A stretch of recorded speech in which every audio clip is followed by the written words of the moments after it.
마이크 폼페이오 미국 국무장관이 이틀째 평양에서 김영철 노동당 부위원장과 비핵화 협상을 벌였습니다. 미국 국무부는 북한과 워킹그룹을 구성해 비핵화에 대한 검증을 해나가기로 합의했다고 밝혔습니다. 오늘 도쿄로 이동한 폼페이오 장관은 북한과의 비핵화 협상이 매우 생산적이었다고 말했습니다.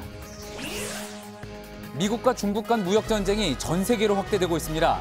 유럽연합은 철강 제품에 미국이 고율의 관세를 매긴 데 반발해 수입 철강에 대한 긴급 수입 제한 조치를 내렸습니다. 러시아도 미국산 건설 장비 등에 보복 관세를 매기기로 했습니다.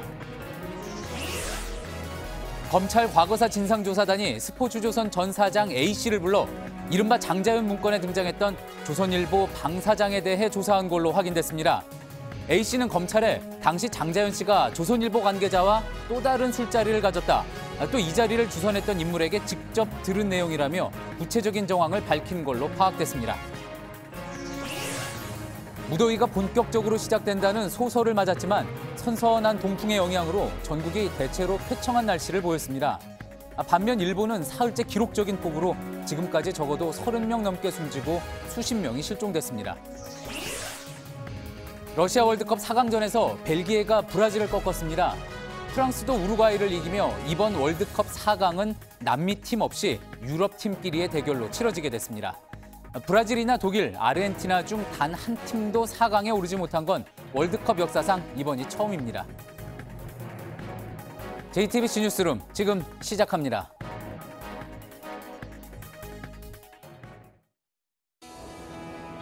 기름 없이 달리는 일상으로 내일을 바꾸는 현대수소 전기차. 폼페이오 미국 국무장관이 이틀간의 방북 일정을 마치고 오늘 일본으로 이동했습니다. 어제 이어 오늘도 김영철 노동당 부위원장과 협상을 벌였는데 김정은 위원장과는 만나지 못한 걸로 전해졌습니다. 북한의 비핵화 의지가 확실한지 보는 게 이번 목표 중 하나였습니다. 미 국무부는 두 나라가 일단 비핵화 검증을 논의할 워킹그룹, 그러니까 실무협의단을 만들기로 했다고 했습니다. 폼페이오 장관이 평양을 떠나기 전에 북한과의 협상이 매우 생산적이었다. 또 비핵화 시간표에 진전이 있었다고 말했다는 소식이 조금 전에 들어왔습니다. 관련된 내용들은 잠시 후에 또 자세히 전해드리겠습니다. 먼저 류정화 기자의 보도입니다.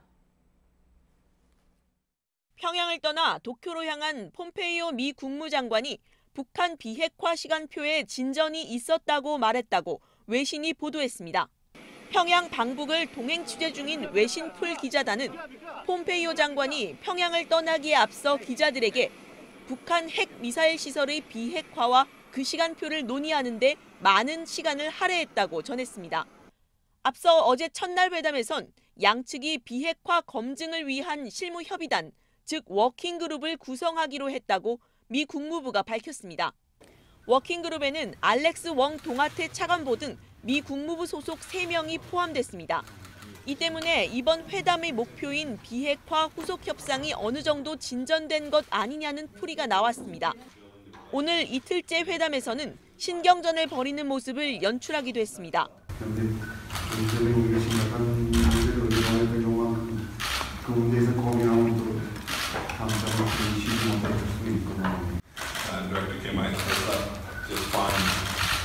We did have a good set of conversation yesterday. I appreciate that. I look forward to our continued conversations today as well.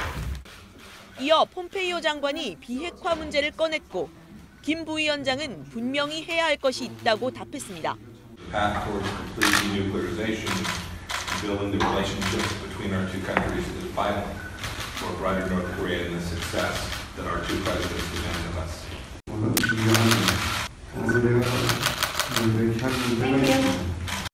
폼페이오 장관도 나 역시 분명히 해야 할 것들이 있다고 맞받으면서 양측은 신경전을 벌였습니다.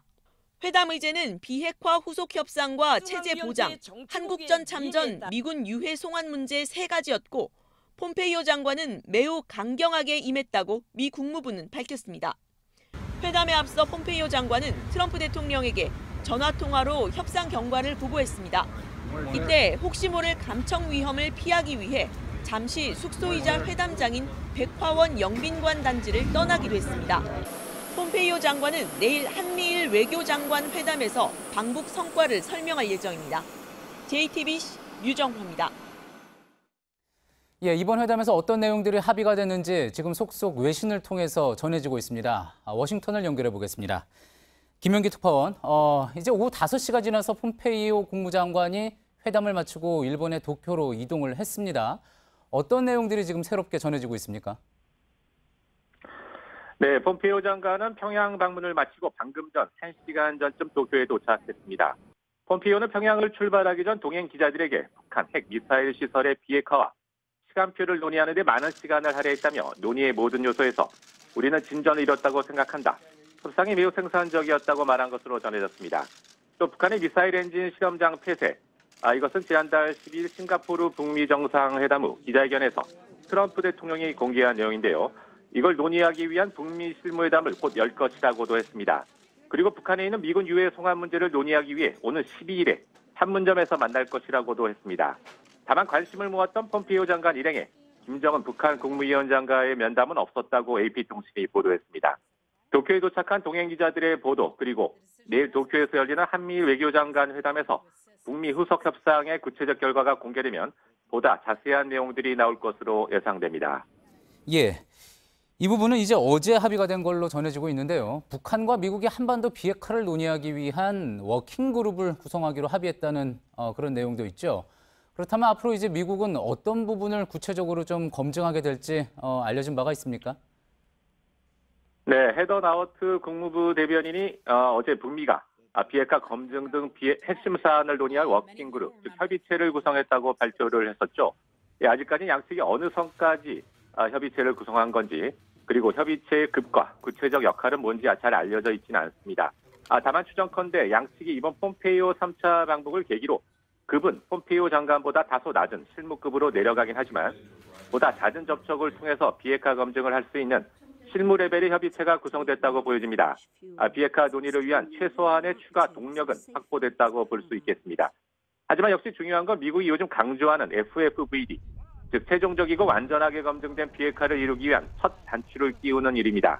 그동안 비핵화의 4단계, 즉 신고, 검증, 불능화, 폐기 중 뒷부분의 불능화, 폐기에 초점을 맞춘 CVID를 고수하던 전략에서 초기 1단계, 2단계, 즉 신고와 검증에 방점을 두는 FFVD로 과감한 양보를 한 폼페이오 입장에선 어떻게든 북한으로부터 핵무기와 관련 시설의 개수와 위치에 대한 구체적인 리스트를 받아내겠다는 거죠. 그래야만 그 리스트를 갖고 현지 미국이 가진 정보와 어느 정도 일치하는지 확인하고 북한이 정말 비핵화 의지를 갖고 있는 건지 혹은 미국을 속이려 하는 건지 판단할 수 있다는 겁니다. 예, 그렇겠군요. 자, 이제 앞서도 이야기했지만 오늘 전해진 내용이 미군 유해 송환과 관련해서 또 그리고 미사일 엔진 실험장 폐쇄와 관련해서 실무회담을 열겠다는 겁니다. 앞으로 계속 추가 협상이 있을 텐데 북미 간의 이 추가 협상은 어떤 점에 좀 주목을 해야지 될까요? 역시 폼페이오 장관이 이번 방북에서 북한으로부터 1단계 신고 부분에서 과연 어느 정도의 성과를 올렸는지가 관건이 될 것 같습니다.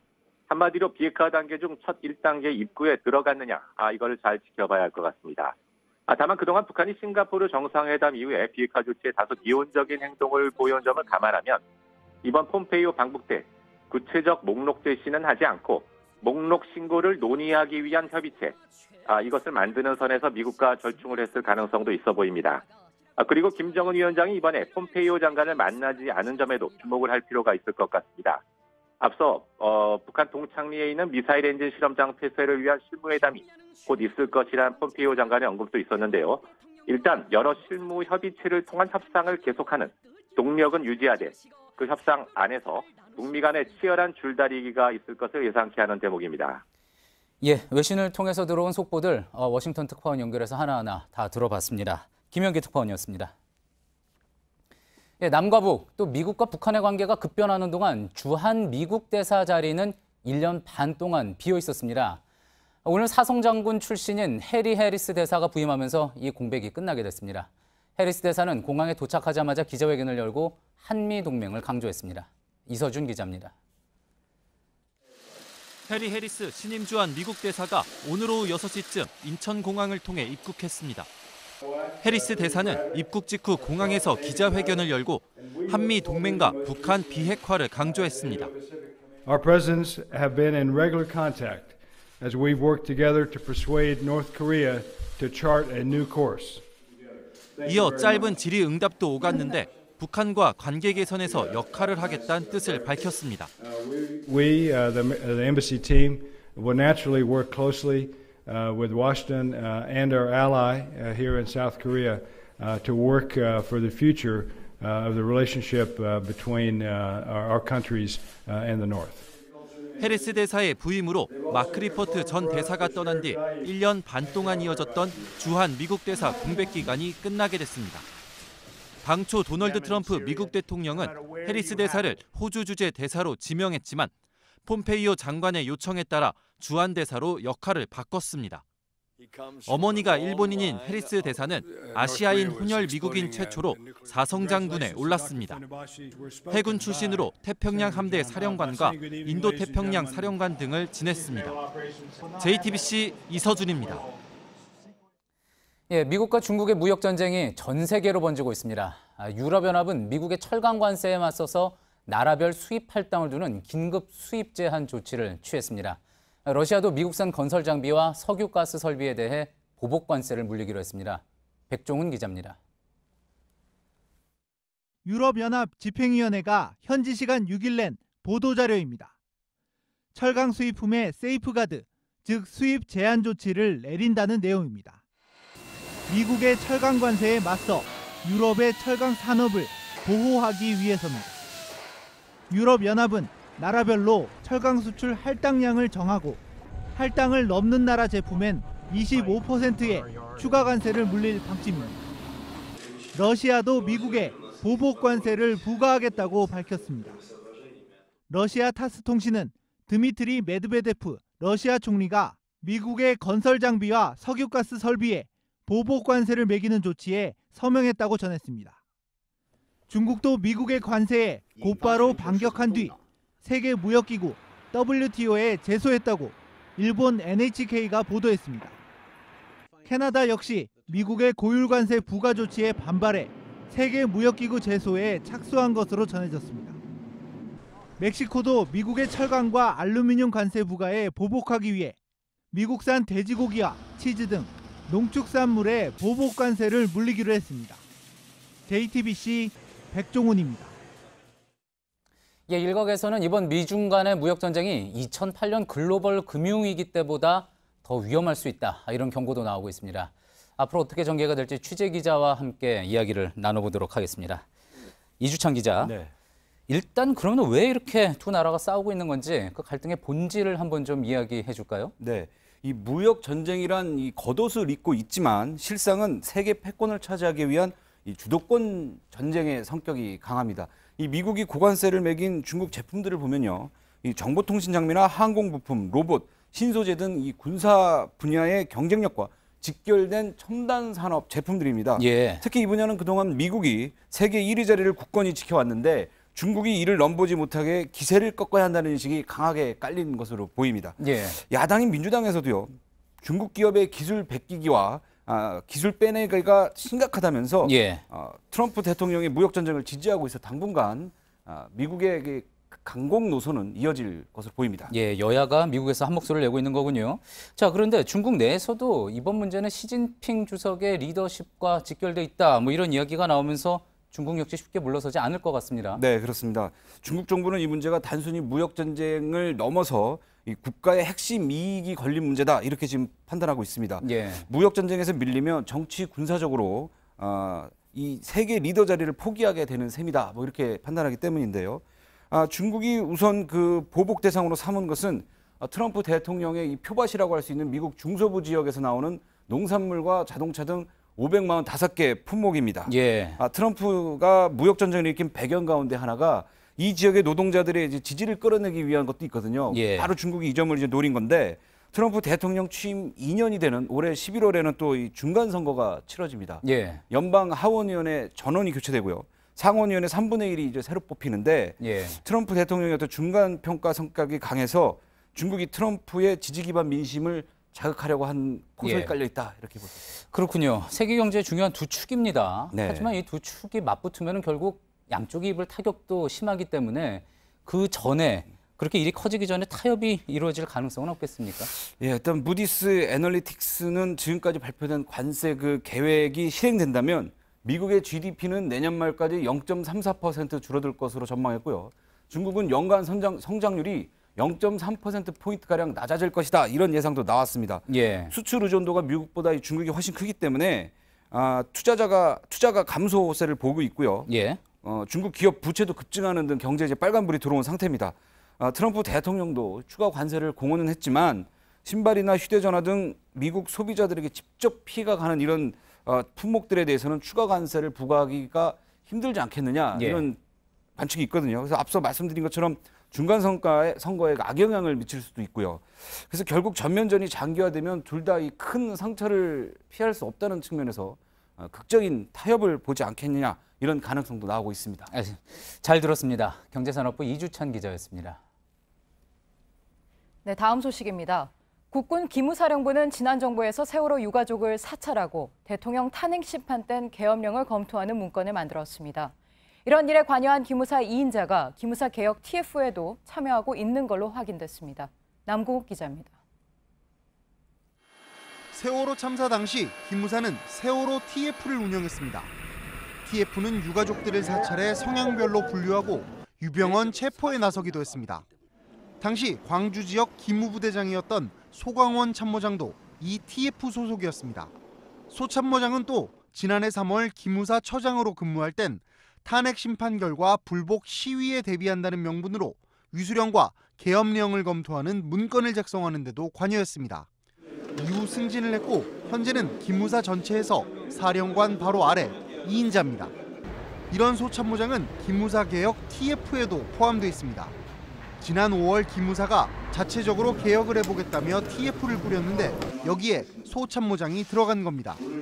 TF는 모두 13명으로 구성됐는데 이 중 소 참모장을 포함해 현직 군인만 7명으로 절반을 넘어 개혁 의지가 부족한 게 아니냐는 비판을 받아왔습니다. 이런 상황에서 소 참모장의 세월호 TF 활동 등까지 드러나면서 기무사 개혁이 과연 자체적으로 가능할 것인지 우려가 커지고 있습니다. JTBC 남궁욱입니다. 인천항에서 붉은 불개미의 여왕개미가 발견됐습니다. 붉은 불개미는 지금까지 국내에서 6차례 발견됐는데 여왕개미를 찾은 건 처음입니다. 초기 단계지만 집단 서식처가 발견됐습니다. 이수진 기자입니다. 검역관이 컨테이너 주변 바닥을 살펴봅니다. 갈라진 아스팔트 틈 사이사이를 일일이 헤집습니다. 몇 분 지나지 않아 발견한 건 붉은 불개미입니다. 어제 70여 마리가 떼로 발견돼 합동조사가 진행됐고 오늘 최초 발견 지점에서 여왕개미를 찾았습니다. 또 애벌레 16마리, 일개미 560여 마리도 추가로 발견됐습니다. 붉은 불개미에 물리면 예민한 사람일 경우 현기증과 호흡곤란을 느낄 수 있는 걸로 알려졌습니다. 붉은 불개미는 지난해 9월 부산항에서 처음 발견됐습니다. 이후 인천항과 부산 북항, 평택항에서 잇따라 나왔고 어제 인천항에서 다시 발견됐습니다. 애초 전문가들은 불개미 70여 마리가 한 군데 모여 있었고 주변에 컨테이너가 쌓여 있다는 점에 주목했습니다. 컨테이너 밑에 대규모 불개미 서식처가 있을 가능성도 있다고 봤습니다. 실제 여왕개미가 발견됐고 서식처가 있다는 게 확인됐습니다. 하지만 검역당국은 아직 수개미와 공주개미가 없어서 대량 확산 가능성은 작다고 밝혔습니다. 관계기관하고 합동으로 이 부두뿐만 아니라 부두 배후 지역까지 같이 예찰을 하고 있습니다. 6월부터 9월은 붉은 불개미 번식기입니다. 전문가들은 유입 원인이 정확히 밝혀지지 않았기 때문에 최악의 가능성에도 대비해야 한다고 지적했습니다. JTBC 이수진입니다.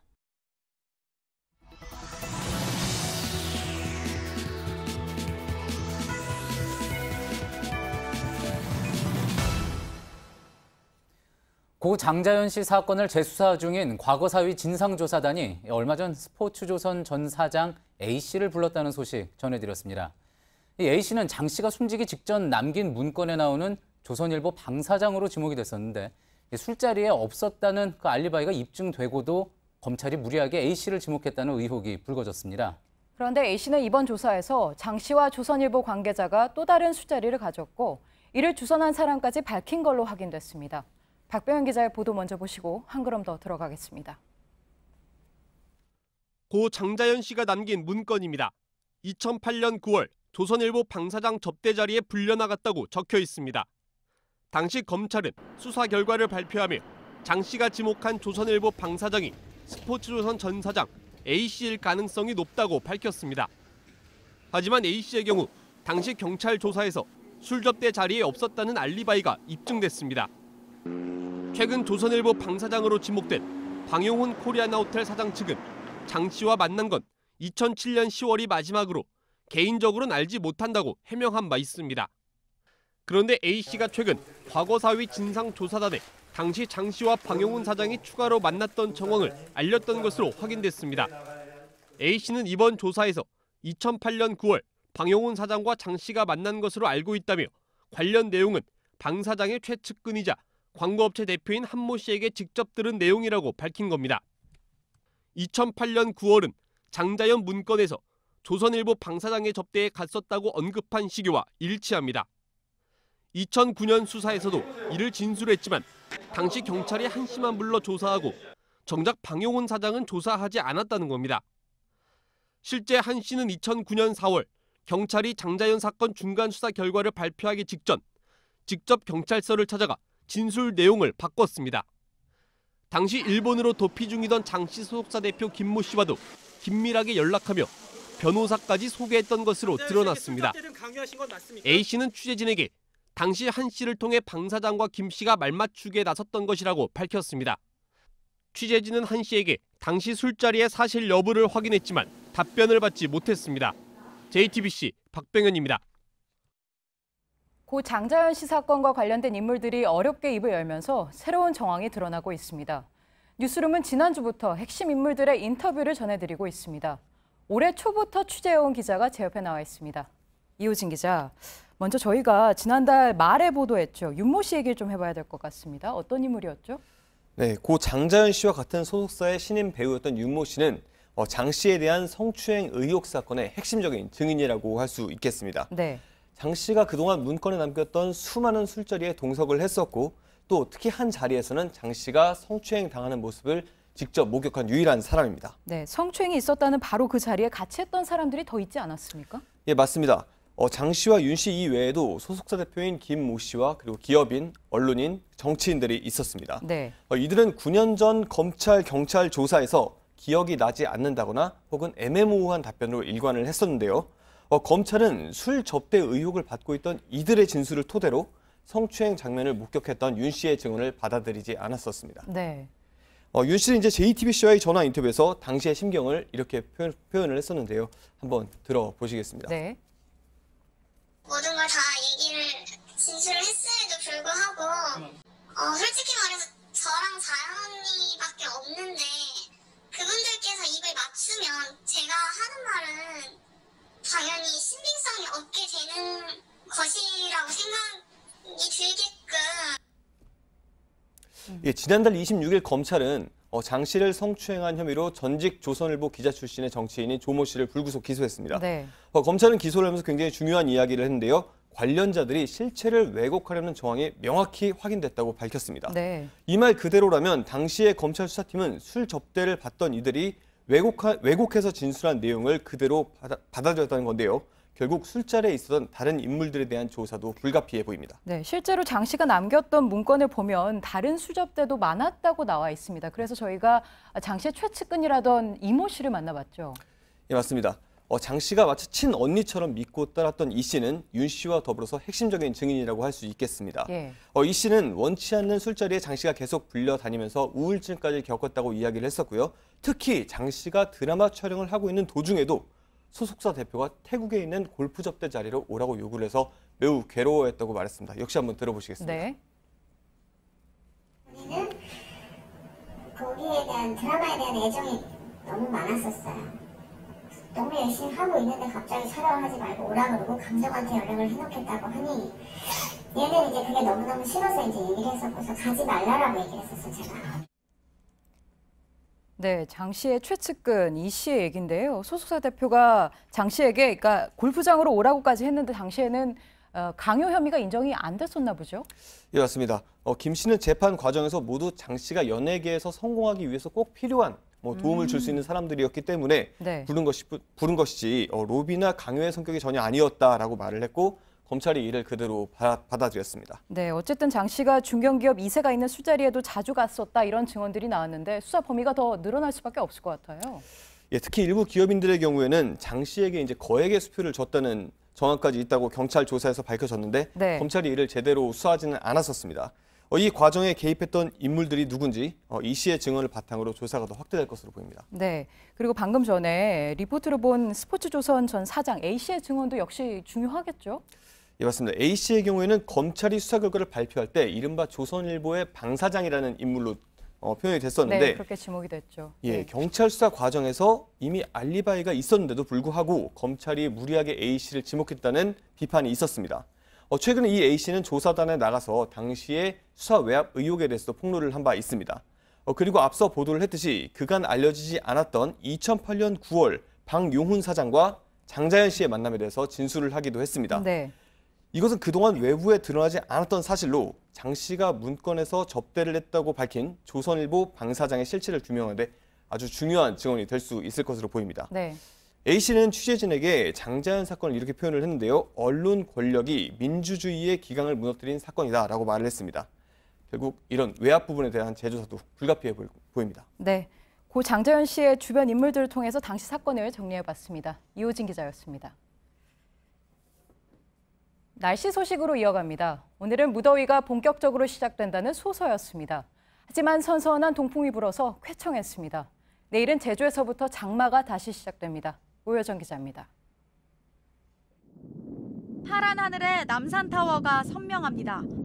요트가 시원하게 강물을 가르고 코스모스는 바람에 예쁘게 흔들립니다. 오늘 서울의 낮 최고 기온은 29.2도. 그러나 습하지 않고 미세먼지 걱정도 없어 주말 나들이 하기 좋았습니다. 오늘 날씨가 좋아가지고 하늘 구경도 하고 꽃 구경하러 나왔어요. 맑고 뭉게 구름이 둥실둥실 떠있고 좋아요. 쾌청한 날씨는 북동쪽에서 서늘하게 불어온 동풍 덕분입니다. 더위가 시작된다는 소설을 맞았지만 경남과 동해안은 평년보다 기온이 더 낮았습니다. 강릉의 낮 최고 기온은 20.1도, 울산 21도, 대구 24.3도로 평년보다 5에서 7도가량 낮은 수치를 기록했습니다. 화창하고 선선한 날씨는 이번 주말까지일 걸로 보입니다. 제주도 남쪽 바다에 머물던 장마 전선이 빠르게 북상하고 있기 때문입니다. 기상청은 내일 저녁 제주도부터 장맛비가 내릴 걸로 내다보고 있습니다. 다음 주 월요일부터는 전국이 본격적인 장마의 영향권에 들 걸로 전망됩니다. JTBC 오효정입니다. 네, 이렇게 우리나라는 쾌청했지만 일본은 폭우가 쏟아졌습니다. 일본 중부와 서남부를 중심으로 벌써 사흘째 기록적인 폭우가 이어지고 있습니다. 지금까지 40여 명이 숨지고 수십 명이 실종됐습니다. 오선민 기자입니다. 마을 주민들이 고무보트를 타고 노를 저어 이동합니다. 불어난 하천이 매섭게 마을을 가로지릅니다. 어른 허벅지까지 물이 차 아이들은 어른 등에 엎였습니다. 계단에선 폭포처럼 물이 쏟아져 내립니다. 주차된 차량은 반쯤 물에 잠겼습니다. 지하차도는 물에 잠겨 차량 운행이 통제됐습니다. 숲속 나무들은 강한 빗줄기에 힘을 잃고 쓰러졌습니다. 지난 5일부터 일본 중부와 서남부 지역을 중심으로 기록적인 폭우가 쏟아졌습니다. 오늘 오후까지 최소 44명이 숨진 것으로 파악됩니다. 의식을 잃는 등 중태에 빠진 사람도 4명인 것으로 전해졌습니다. 50명은 행방이 파악되지 않고 있습니다. お亡くなりになられた方々に心よりお悔やみを申し上げますとともに、被災されたすべての方々にお見舞いを申し上げます。 경찰과 소방당국은 4만 8천여 명을 동원해 고립된 주민들을 구조하고 있습니다. 이번 폭우는 일본 남쪽에서 따뜻하고 습한 공기가 몰려와 대기 상태가 불안정해지면서 발생한 것으로 분석됐습니다. 일본 14개 광역지자체에 거주하는 22만 9천 가구의 52만여 명에게 대피령이 내려진 상태입니다. JTBC 오선민입니다. 지난해 사드 여파로 발길을 끄는 유커들이 다 돌아오진 않은 듯하죠. 시내 면세점들은 사정이 좀 달라 보입니다. 이 면세점들은 아침부터 중국인들이 장사진을 치는데 이들의 대리 구매와 사재기로 시장이 병들고 있습니다. 윤재영 기자입니다. 현재 시각 오전 9시 40분 서울 소공동의 모 면세점 앞입니다. 아직 면세점이 문을 열기 전인데 사람들이 벌써 줄을 길게 늘어서 있습니다. 이렇게 기다리는 이유가 무엇일지 한번 쫓아가 보겠습니다. 대부분 중국인인 이들은 K-뷰티라고 적힌 목걸이를 걸고 있습니다. 5만 원권으로 가득한 여행 가방도 눈에 띕니다. 매일 사람이 많은 거예요? 네, 거의 다 이런 대리구매 사람들과. 입장이 시작되자 사람들이 뛰기 시작합니다. 달려간 곳은 특정 한국 화장품 브랜드 매장. 길게 늘어선 줄에 오가기가 힘들 정도입니다. 물건을 살 중국인들이 향한 곳은 면세점 지하의 건품장. 수많은 면세품 봉투가 가지런히 놓였습니다. 일을 마친 이들은 일장을 받습니다. 일당과 하루에 20만 원인가? 저녁 때까지. 매일매일요. 시내 다른 면세점도 상황은 비슷합니다. 면세점 지하 주차장입니다. 뒤쪽에 보시면 사람들이 면세점 봉투를 사람 키 허리 높이만큼 잔뜩 쌓아두고 있습니다. 你这个是代购吧？他们买的。他们买的。这个都他自己用吗？不是吧？那我不知道清楚。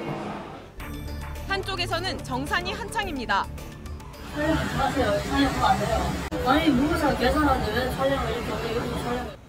잠시 후 트럭 한 대가 도착해 대리구매한 면세품을 트럭에 싣습니다. 트럭을 쫓아간 곳은 서울 구로구의 한 오피스텔.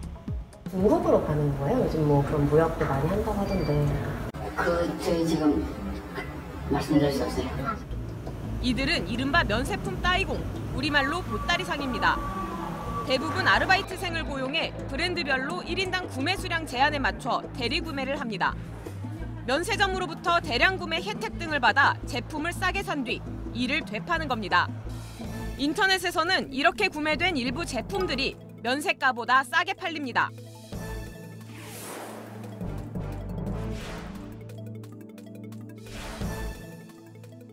상상도 못할 만큼 벌어요. 진짜 한 달에 2천만 원, 3천만 원 이상 벌어요, 중국 사람이. 조그만 여행사는 이제 그렇게 전혀 못하죠. 다 죽겠죠. 지난해 사드 이후 중국 관광객이 끊기면서 일부 여행사들이 직접 따이공일에 뛰어들었다는 의혹도 제기됩니다. 그렇죠. 여행사를 끼고 있고 여행사를 끼고 있는 배우에도 큰 손들이 있는데 큰 손들이. 면세점들이 대리구매를 부추기고 있다는 지적도 나옵니다. 1%도 안 됩니다. 영업이익률이 지금. 도매상이잖아요. 이게 무슨 면세점입니까? 도매상인데 저희도 울며 겨자 먹기로 파는 거거든요, 사실. 하지만 일부 면세품은 국내에 재유통되며 관련 시장을 교란시킵니다. 정식 제품망을 거쳐서 브랜드 이미지가 훼손되지 않고 판매가 되는 거를 원해서 저희가 단속도 진행하는 경우도 있고요. 대리구매를 위해 중국인 대상 저가 패키지가 난무하면서 관광산업도 영향을 받고 있습니다. 상도덕이 다 무너진 거죠. 그리고 겉으로 봐서는 가이드예요. 책임을 안 져도 되는 그런 사람들이다 보니까 이윤 추구밖에 없는 거예요. 정부가 손 놓고 있다는 목소리도 큽니다.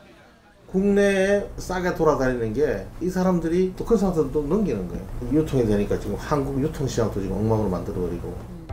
면세 혜택이 일부 여행사와 보따리상 몫이 되면서 관광산업 활성화라는 면세 취지도 무색해지고 있습니다. 관광산업과 유통시장이 더 병들기 전에 대책이 필요해 보입니다.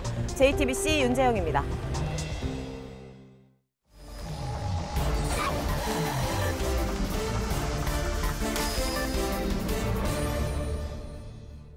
예, 비하인드 뉴스 오늘 안지연 기자 나와 있습니다.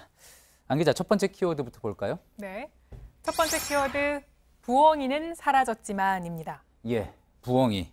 그러니까 민주당 내 이른바 친문의원들 모임 이야기하는 거죠? 네, 맞습니다. 그러니까 노무현 정부 청와대 출신 의원들을 중심으로 한 부엉이 모임은 일단은 해체 선언을 한 상태입니다. 예. 그런데 부엉이라는 이름은 보시는 것처럼 이 부엉이처럼 밤에 달을 지키자 이런 뜻이라고 하는데 예. 여기서 밤은 어려운 상황을 뜻하는 거고요. 이 달은 문재인 대통령을 뜻합니다. 그러니까 어려운 상황 속에서도 문 대통령을 지키자 이런 의미라고 합니다. 예. 이 모임 자체는 지난해 대선 경선 때 결성된 모임이라고 하고요. 이 소속 의원들에게 물어봤더니 그냥 밥을 먹는 모임이다 이렇게 말을 했지만 이 당내에서 친문 개파 논란이 일면서 현재는 의원들이 나서서 해체 선언을 한 상태입니다. 예, 사실 당내에 정당 내에 여러 의원들 여러 모임 만들 수 있습니다. 하지만 이게 주목을 받은 거는 친문 모임, 친문 의원들 간의 모임이기 때문에 더 그런 거였죠. 네, 그렇습니다. 또 게다가 당대표 전당대회까지 앞두고 있기 때문입니다. 이 해체를 선언한 만큼 친문 모임 자체는 이제 사라졌지만 이 새 당대표직을 놓고 친문 간 교통 정리는 현재 진행 중이라고 할 수 있을 텐데요. 예. 일단 친문 의원들 간에 당대표 출마할 것으로 이름이 거론되는 인물은 이해찬 의원을 비롯해 김진표, 최재성, 전해철 의원 등이 있는데 이 가운데 전해철 의원은 다음 주까지는 출마 여부를 결정하겠다 이렇게 말한 상태입니다. 예. 다만 꼭 한 명만 나올 수 있는 건 아니다 이렇게 밝혀서 이 친문 후보들 사이에서도 여러 명이 일단 출마 선언을 할 수 있다 이런 가능성을 남겨둔 상태입니다. 그렇군요. 그런데 민주당에서 차기 당대표라고 하면은 다음 총선 때 이제 공천권을 행사할 수 있지 않습니까? 그래서 그런지 도전하는 사람들이 상당히 많은 것 같습니다. 네, 그렇습니다. 그래서 특히 더 많은 상황인데요. 20명 가까이 됩니다. 예. 보시는 것처럼 굉장히 많은 의원들을 한꺼번에 한 화면에 보여줄 수 없을 정도로 많은 의원들이었는데요. 예. 이들로서는 경선에 치를 3명의 후보 안에 들어가는 게 관건인 상황입니다. 현재 출마 선언을 한 의원은 박범계 의원뿐이고요. 또 민주평화국민연대, 그러니까 민평연 쪽에서는 현재 32인영 의원이 출마하겠다고 밝힌 상태인데 예. 민평연 쪽에서는 10일 날 의원 전체 모임을 하고 그 다음 날인 수요일 날 한 명이 출마 선언을 하겠다고 밝힌 상태입니다. 예. 이 밖에도 이종걸, 박영선, 송영길, 김두관 의원 등이 출마 의사를 밝힌 상태고요. 이 전당대회는 8월 25일인 만큼 현재로서는 50일 정도가 남은 상태입니다. 예. 우원식 전 원내대표가 한 라디오 프로에서 의원의 10%가 당대표 후보다 이런 이야기를 했는데 과언이 아닌 그런 모습이군요. 네, 맞습니다. 예, 다음 키워드 한번 볼까요? 다음 키워드는 마감은 코앞이지만입니다. 예, 이국종 아주대 교수 모습이군요. 네, 맞습니다. 이 교수 오늘 한 언론사 인터뷰를 통해서 자유한국당의 김성태 대표 권한대행을 어제 만나서 비대위원장직을 제안을 받았고 이를 고사했음을 밝혔습니다. 이 중앙선대의 기사였는데요. 이 기사 본문 한번 보시면 김성태 대행이 어떻게 물었냐면 내부 시각으로는 매너리즘에 빠진 한국당을 결코 개혁할 수가 없다. 이렇게 얘기하면서 외부의 참신한 시각에서 이렇게 개혁을 해달라 이렇게 요청을 했다고 합니다. 이에 대해서 이 교수는 어떻게 답을 했냐면 보시는 것처럼 자신은 의료일만 해온 사람인 만큼 정치를 하는 게 옳지 않다 이렇게 해서 사실상 거절을 한 셈입니다. 예, 자유한국당이 겪고 있는 이 비대위원장 인물난 그 연장선상에 있는 해프닝 아닌가 싶은데 지금 비대위원장으로 국민공모를 같이 진행하고 있다고 하죠? 네, 맞습니다. 비대위원장 대국민공모는 일단 내일이 마감입니다. 이 타인뿐만 아니라 자신 스스로도 이렇게 추천할 수 있는 방식인데 알아보니까 참여한 사람이 현재까지 200~300명이 된다고 합니다. 예. 물론 누가 공모에 참여했는지는 공개되지 않고 있는데 이 신동욱 공화당 총재는 자신이 대국민 공모에 참여했다 이런 것을 스스로 이렇게 페이스북에 공개한 상태입니다. 예, 박근혜 전 대통령의 매부죠. 자, 그럼 비대위원장으로 구체적으로 거론되는 사람 있습니까? 네, 있습니다. 그런데 지원자는 많다고 하지만 현재 적임자는 찾기는 되게 어려운 상황이고요. 이해찬 전 총리나 김영호 전 의장, 최장직 교수, 이문열 작가 모두 이 후보에 오른 사람들인데 저희가 연락을 취해봤지만 모두 고사 의사를 일단 밝힌 상태입니다. 예. 그리고 오늘 안상수 위원장과 통화를 해봤는데요. 일단 정국위가 열리는 17일 전까지는 비대위원장을 확정 짓겠다라고 하면서 이 자신감을 내비친 상태입니다. 예. 그러면서 의미심장한 말을 저에게 해줬는데요. 60세 이상 그리고 장차관을 지내고 지금은 등산을 하는 그러니까 제야 있는 인물은 많다면서 언론에 거론되지 않은 인물이 있을 수도 있다 이런 뉘앙스의 말을 했습니다. 예. 또 아직 후보들을 접촉하지 않았기 때문에 언론에 거절을 했더라도 자신이 삼고 초려를 해서 모셔와야 하지 않겠냐 이렇게 밝혔습니다. 예, 잘 들었습니다. 비하인드 뉴스 안지연 기자였습니다. 예, 러시아 월드컵 8강전은 브라질이 벨기에에 무너지는 이변으로 시작했습니다.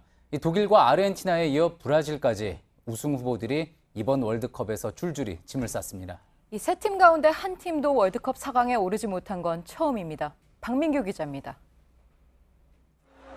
브라질이 충격에 빠졌습니다. 축구 팬들은 얼굴을 감싸쥐고 울음을 터뜨렸습니다. 월드컵을 5번이나 우승한 브라질이 벨기에에 무너질 줄은 몰랐습니다.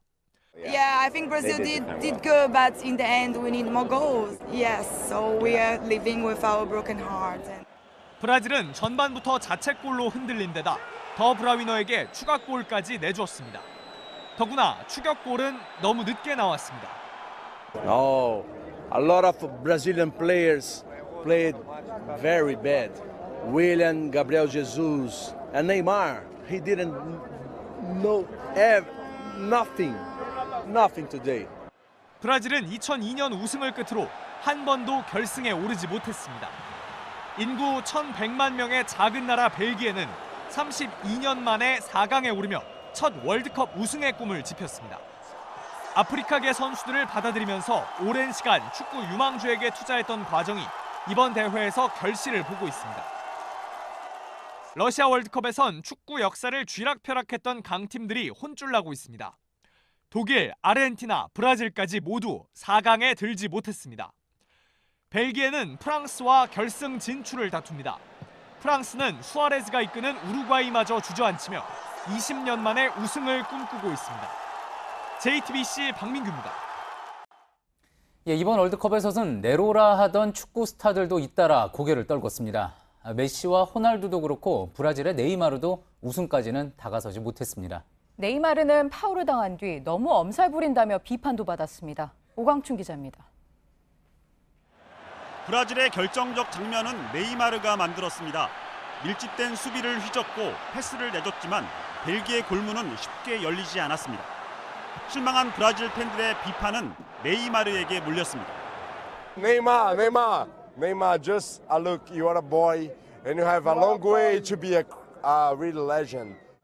브라질 축구의 월드컵 우승을 향한 열망, 네이마르에게 걸었던 기대가 그만큼 컸기 때문입니다. 4년 전 월드컵에선 부상을 입어 브라질이 독일에 크게 지는 장면을 지켜봤고 이번에는 직접 뛰었지만 4강 문턱에서 좌절했습니다. 네이마르도 메시 그리고 호날두처럼 국가대표팀에선 한계와 마주했습니다. 네이마르는 각종 패러디물에 시달리고 있습니다. 이번 대회 상대팀의 견제 속에서 반칙을 많이 당했고 때때로 도를 넘어선 엄살로 비판을 받기도 했습니다. 앞선 멕시코와 16강전에서 상대 선수에 걸려 넘어진 뒤 대굴대굴 굴렀는데 이를 두곤 지나친 할리우드 액션이라는 지적을 받았습니다. 벨기에전이 끝나고 네이마르는 고개를 떨궜습니다. 이번 월드컵은 이러저래 상처만 떠안은 채 떠나게 됐습니다. JTBC 오광춘입니다. 예, 조금 전에 도널드 트럼프 대통령의 친서가 김정은 위원장에게 전달됐다는 소식 미국 국무부발로 전해졌습니다. 폼페이오 장관의 북한 방문을 전후로 전달됐다는 건데 누가 어떤 방식으로 전한 것인지는 아직 구체적인 내용이 나오지 않았습니다. 구체적인 내용 또 파악되는 대로 내일 뉴스룸에서 자세히 전해드리도록 하겠습니다. 네, 저희가 준비한 소식은 여기까지입니다. 시청해주신 여러분 고맙습니다.